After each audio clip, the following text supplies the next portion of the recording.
Welcome into 5-Wide Fantasy. Today, getting into start, sit, wide receivers, heading into week 5 of the fantasy football season. We'll be talking every single matchup and all of exact decisions of what you should be doing with each and every player in your fantasy lineup heading into this week. Also, bear with me, a bit of a MJ flu game we're trying to put together here. Wasn't feeling well at the beginning of the week, missed Mustad, really regret that, and now I'm kind of losing my voice as we get to the end of the week. But we will get to all these matchups. We'll help you set your lineups. Today's video brought to you by the STUNT. If you guys have not checked out the STUNT quite yet, the link will be down below to sign up and download the app. Awesome place to get all of your sports content. They've taken some of your favorite aspects about some of your favorite social media apps, put it into one app and made it all about sports. We're posting exclusive content on there, so make sure you drop OwnersBox a follow, and that is where I host live rooms every Friday, 4 to 5 p.m. Eastern, so just before you're watching this video. We would have been live today. I'd be answering specific questions about your lineups, any trades you might be looking to make, all that specific stuff I'm doing there in the live room. So come join us there, 4 to 5 Eastern every Friday on the STUNT. Again, the link to download the app will be down below in the description. The best way to support us is by supporting our partners, so I'd love if you guys could do that for me. Let's get into these matchups. First up, Sunday morning, another London game here. We got the Jaguars sticking around and the Bills coming into town. This is a game where the total is relatively low in the mid-40s, below 49, 48.5. So it's kind of like the books are expecting this game to not have as many points as you might think. The Jaguars defense has been playing pretty well. Fantasy points don't necessarily indicate it to wide receivers. 17th. The Bills really good. 6th in fantasy points allowed to wide receivers. 2nd in pass EPA. Neither one of these teams have much of a pass rush, which will definitely help these quarterbacks. So it kind of makes it where you see a team like the Bills who've been great defending the pass. If they're not getting home and you give a guy as talented as Trevor Lawrence some time to throw, I think that the results from their pass even so far won't really be the same in this game. Also losing Trey White. Greg Russo looks like he'll be missing. He's been one of their best pass rushers on the edge, actually their best. So that's pretty impactful.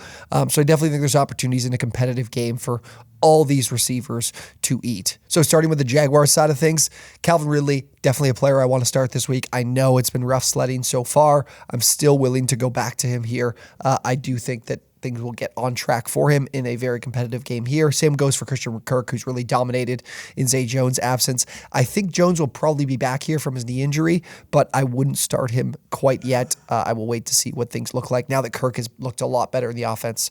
When Jones was playing, Kirk wasn't really involved, so we'll see if that does impact him. I don't think it will quite yet, and love Kirk here in the slot against this Bills defense that, again, missing Trey White, will have to shuffle some pieces. On the Bills side of things, not as much to think about. Going back to Gabe Davis here because the Jags have been really good against the run, not quite as good against the pass, but still a solid unit in my mind. But both Diggs and Davis are starts in a big matchup here out in London.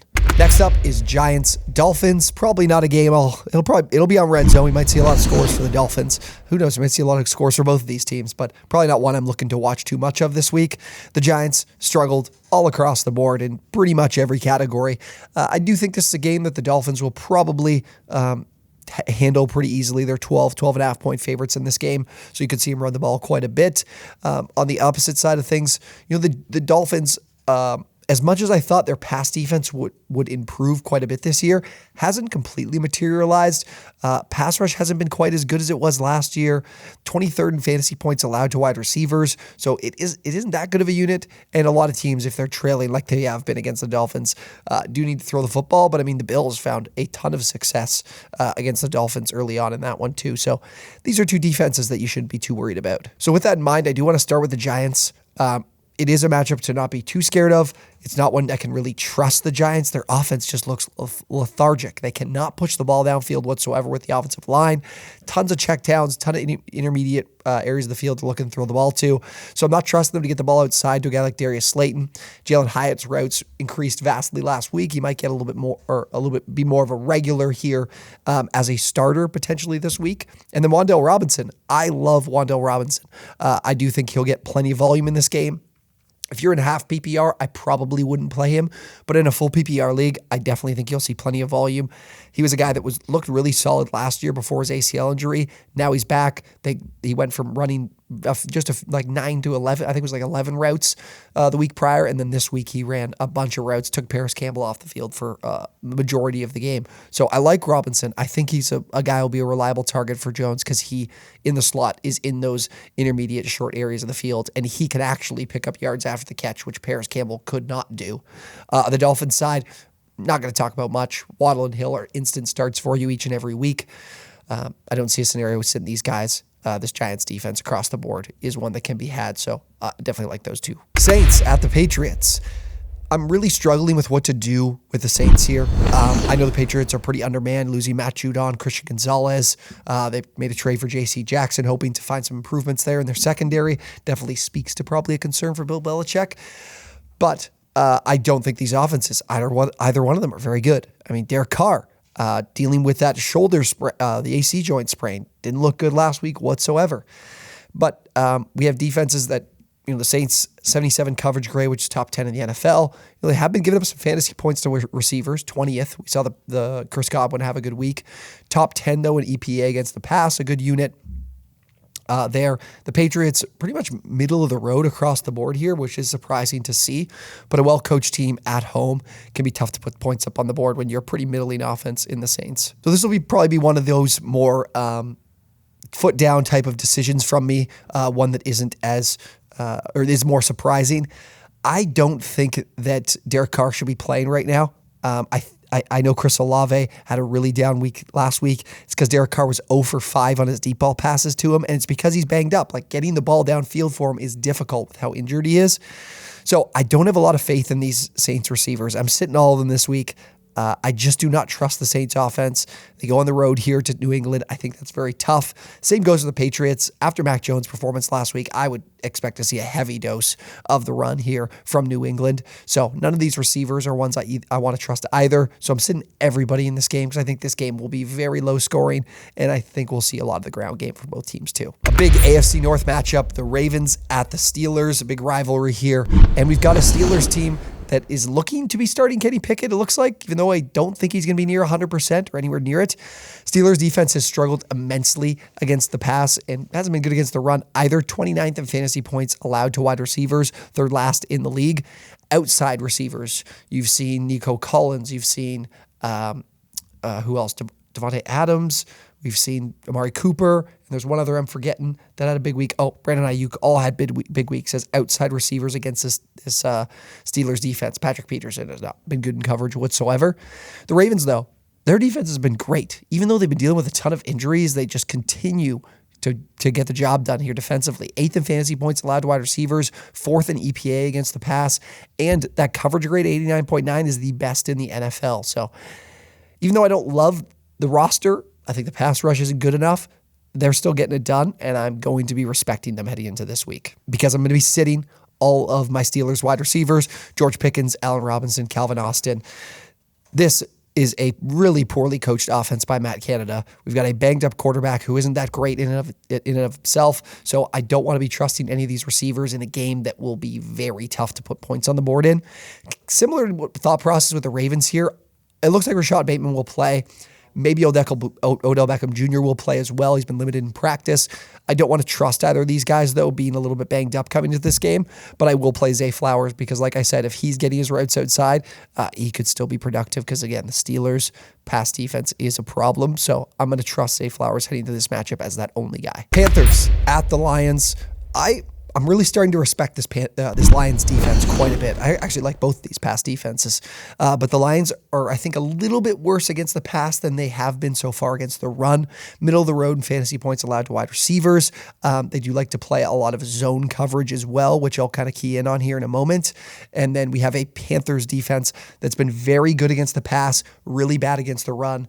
That's a recipe that Dan Campbell likes, Ben Johnson likes. They'll probably run the ball quite a bit in this game because it's a pretty good unit, like good pass rush, 7th in EPA against the pass, 9th in fantasy points allowed to wide receivers. So definitely a team you don't need to throw the ball very much against. So that's kind of where we're at with these two defenses. So like I mentioned, with the zone coverage, you're going to see so much from the Lions.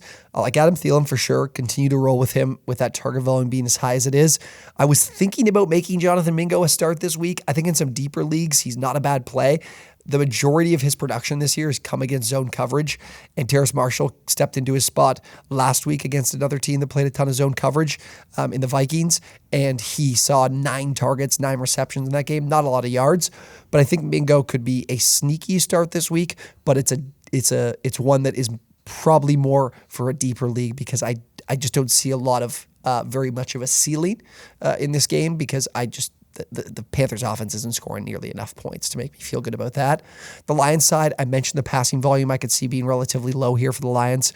Amara St. Brown is still someone I will start, but Jameson Williams coming back from suspension, I'm not looking to go to him here in this matchup. I still got to wait and see there. Josh Reynolds, like I mentioned, receiving volume I think is going to be low, so I'm not ready to get in on Reynolds. Even though this is a bad Panthers team, it's not a bad defense, especially against the pass. Texans, Falcons got really burned by telling you to sit Nico Collins last week. I will not be making that mistake heading into this week. We've got a Falcons team that I really think is very good against the run, but they've also proven to be pretty good in fantasy points allowed to wide receivers, 7th on the year. I do think, though, you will see the Texans lean more on the pass in this game because of how good the Falcons have been. I think they're like 4th in EPA against the run this year, been really good, giving up less than 4 yards per carry, so we'll need C.J. Stroud's arm in this game. And then for the Falcons, the Texans have been great coverage-wise. I'm surprised they have such a good coverage grade, 83.9 on the year.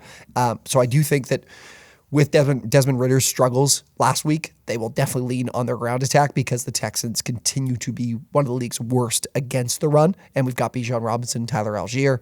I bet you Desmond Ritter's throwing less than 20 passes in this game. So it's obviously very easy for me to be sitting Drake London and sitting Kyle Pitts, sitting any pass catchers for the Falcons. But on the Texans side, I'm going to go both to Nico Collins and Tank Dell because, again, I think the passing volume will be pretty high in this game. Not going to be sitting Nico Collins after what happened last week. And Dell had a bit of a down week, but I still feel pretty confident in him rest of season in good matchups, and this is a pretty solid one for me. Titans, Colts. This is a game where I think both of these teams would be better serviced to throw the football, but both of these coaches I don't trust to do that at a high level. But I do think that when they do throw the football, they will have success. If you're looking at both these defenses, 24th, the Titans are in fantasy points allowed to wide receivers. 25th are the Colts. And then the Titans in particular have struggled a little bit more, 21st in EPA against the pass. So a team that you just can't run the ball on, so you've got to be throwing the football. Volume is really high against this team. So I would be looking or feeling pretty good about the Colts passing game in this one, at least volume-wise, with the Titans coming up. And then on the Colts side of things defensively, I think they're a pretty below average defense in the NFL, but I think their weakest part is against the pass. Their coverage grade is 60.1. Definitely not good. Their pass rush is all right. We saw them convert a lot of those opportunities last week against the Rams, but I think this is a better, and this is an even worse pass protection we have from the Titans, so could have some good success here, but it's not a incredibly poor unit either. So still a good matchup for your Titans wide receivers. But it does look like Treylon Burks won't be playing this week. He did not practice yesterday. I'm recording this Friday afternoon, and it looks like Kyle Phillips will be back off of IR. I'll be sitting him and Nick Westbrook-Akine, but DeAndre Hopkins is definitely a solid start here against the Colts. And for the Colts, I'm feeling pretty good about Michael Pittman. He's one of my favorite starts this week if you guys are watching the YouTube Shorts channel. And then I like Josh Downs. The Titans like to play a lot of man coverage, and Downs has been excellent against man so far this year. And I do like him as that slot guy as well to potentially create some explosive plays with his speed, but also with a Titans pass rush that is pretty solid to be kind of a safety valve here for Anthony Richardson. Bengals at the Cardinals. What are we doing with a very underwhelming Bengals offense right now? Well, they get a potential get-right spot here in the Cardinals, who have really struggled in coverage, really struggled in their pass rush, and as a result, 27th in EPA against the pass. So this is a good chance for Joe Burrow, because under pressure with the way he, the calf injury is, he's just kind of a statue in the pocket. If he has some time here, this could be the potential of one to get right. But it's really hard to predict right now with the Bengals. They're just not showing any life right now offensively. On the Cardinals side of things, I really like the Bengals defense. I think Lou Anarumo is like the best defensive coordinator in the NFL. Some of these numbers show you that they're a bit more of a middling group, but they've had to be on the field quite a bit because this offense cannot stay on the field and move the chains and move the football.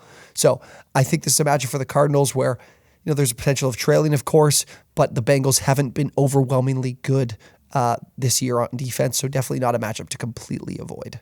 So what I'll be doing with the Cardinals, this is a Bengals team that plays a lot of man coverage, much like I mentioned with the Titans as well. So I will be playing Marquise Brown because I love his speed and dynamic playmaking ability down the field potentially as well to be a decent start for you. He's been the guy that's week in, week out commanded consistent targets. Michael Wilson has not had a single reception against man coverage this season, so I do think he won't have quite the week he had last week. Brown is definitely the one I want to start here, and the other two I will be sitting, including Rondale Moore. I'm not sure if T. Higgins will play. I saw he did practice today, so maybe he does play. I don't think he does with the rib injury. I think they maybe wait another week to play him. So I think that upgrades Tyler Boyd into that wide receiver 2 role, and if that's the case, I feel pretty solid about it because I don't think the Bengals can run away with this game in particular, so there still will be passing volume, and then Jamar Chase should really dominate and see a great return for you in PPR formats. Eagles at the Rams. Will Cooper Kupp be back this week? I like that for one of the fantasy leagues I drafted him in, and it's a good matchup for the Rams to be throwing the football.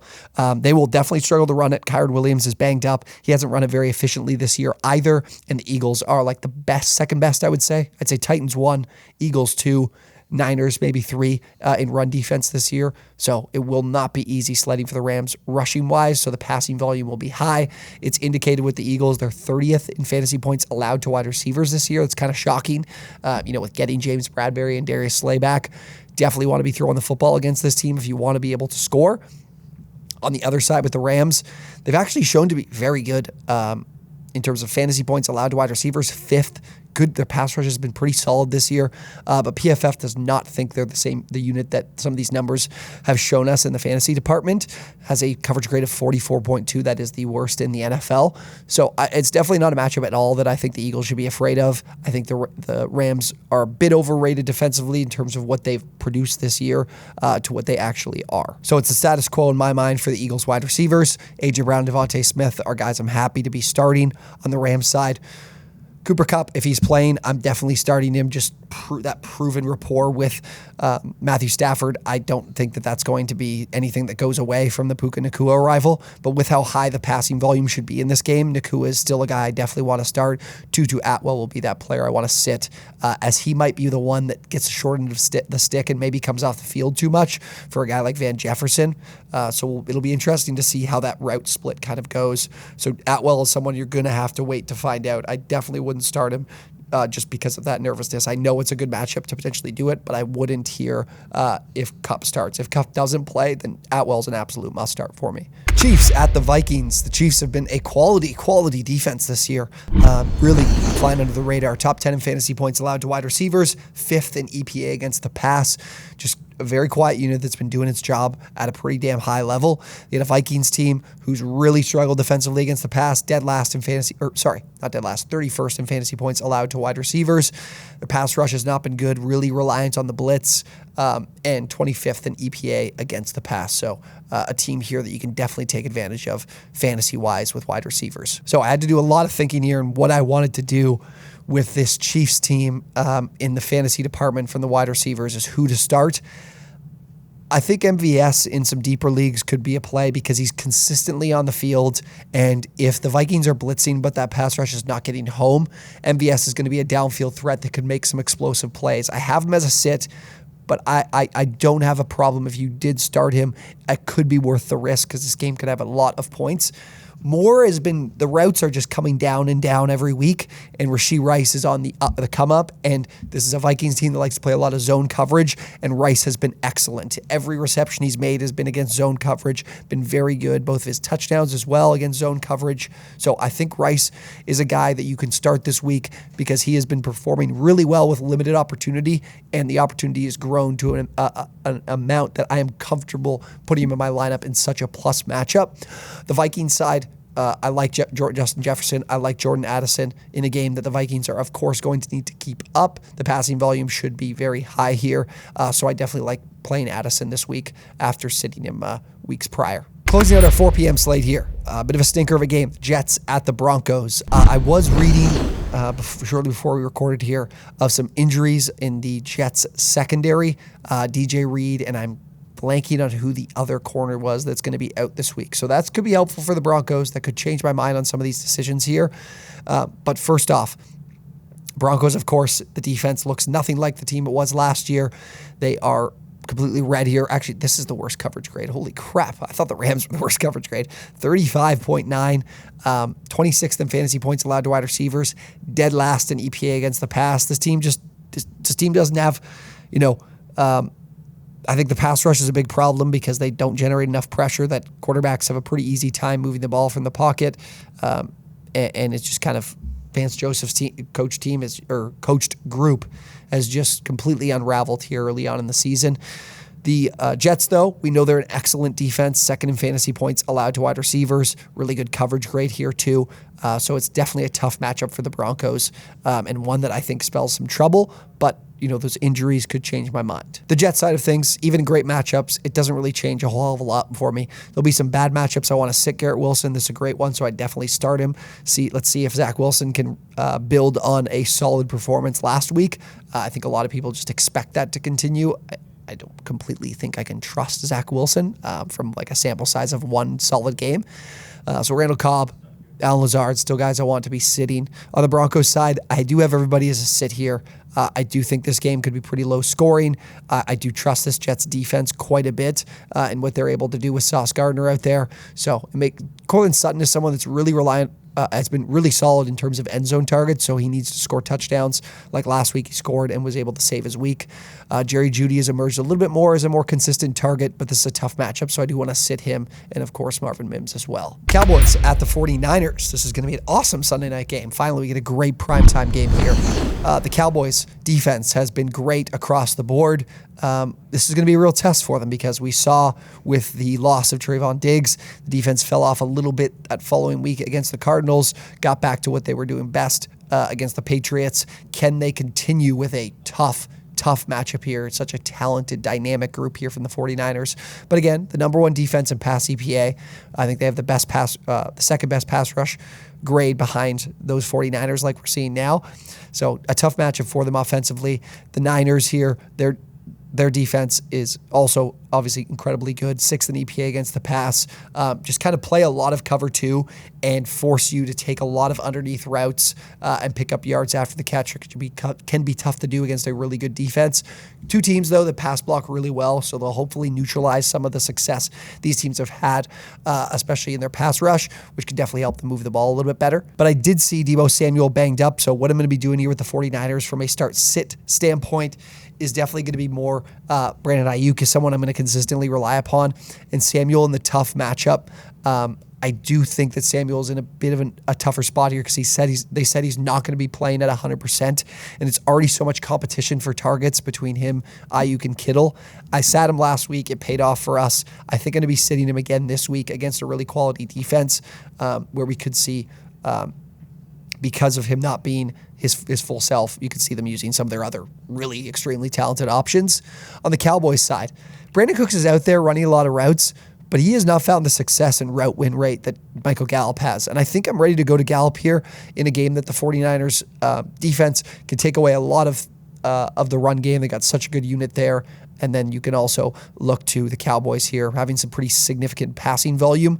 Definitely think Lamb will be the best option here as someone that they kind of put into the more of the slot role and can kind of carve up those intermediaries I mentioned. But I could see Gallup. I do think Gallup is starting to show as the number 2 here, and I think I can trust him week in and week out moving forward. Monday night, Packers at the Raiders.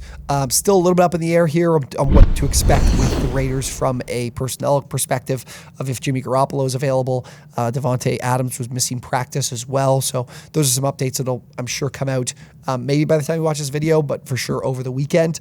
The Packers side of things, this is a team that's been pretty poor against the run. So a lot of teams will look to move the football on the ground like we saw with the Lions as well last week. So they are 11th in fantasy points allowed to wide receivers. It looks like they're getting a little bit healthy here. The potential return of Jair Alexander as well. I think they're going to get a couple guys back on their defense, which would definitely help them. So it makes it a pretty tough matchup for the Raiders passing game, one they could lean on Josh Jacobs quite a bit for. But again, the Packers aren't incredibly good, 20th in EPA against the pass. With the Raiders, their defense can pretty much be had all over. run or pass, 22nd in fantasy points allowed to wide receivers, 28th in EPA against the run. So, they got a good pass rush with Max Crosby still there. But the defense and the secondary and its depth are a little bit of a problem. So a good chance here for a bounce back game for Jordan Love. So with that in mind, I do want to go back to I do want to go to Romeo Doubs after last week, seeing him more as a must sit. 13 targets, 9 receptions last week. I do think Christian Watson, he played with a snap count. Who knows if he gets on the field more because he's still being limited in practice. What I am willing to do is play Watson because if he is on the field and available, he is a constant red zone threat and big play threat. So he's a riskier start, but he has been a guy that's proven to be able to, when on the field and when playing, turn those opportunities into touchdowns. So I would be willing to go to him here in a good matchup against the Raiders. And Doubs is the one that's been seeing volume because he's leading the team in terms of routes run, always out there. I will trust him here in a good matchup. The Raiders side of things, I think Devontae Adams will play because he did play through the injury last week. If he does play, I'd probably lean more towards sitting Jacoby Myers, especially if we don't get Jimmy Garoppolo. If we don't get Jimmy Garoppolo, I'm absolutely sitting Jacoby Myers. But if we don't get Adams, Myers is going to be a great start because he's been a consistent target for Jimmy Garoppolo throughout the season. He's that number 2 guy, and we've seen with the Raiders in years past, whether it's Hunter Renfrow, whether it's Darren Waller, that we can definitely have 2 guys supported in this offense. In the game that the Raiders, I think, will lose, should see some good passing volume too. All right, that's my start-sit advice for every single matchup in Week 5 of fantasy football. Guys, again, if you enjoyed today's video, we'd really, really appreciate it if you hit that like button, subscribe to the channel as well. I know a lot of you who are new who are watching. If you're new, if you want to stick around throughout the season, we're posting video content daily to help you win your fantasy league, so hit that subscribe button. And again, today's video brought to you by The Stunt. Go download the app at the link down below in the description. I'm live every Friday, 4 to 5 p.m. Eastern there, so we'd love to talk with you guys. Then, thank you so much for watching. We will see you on the next one.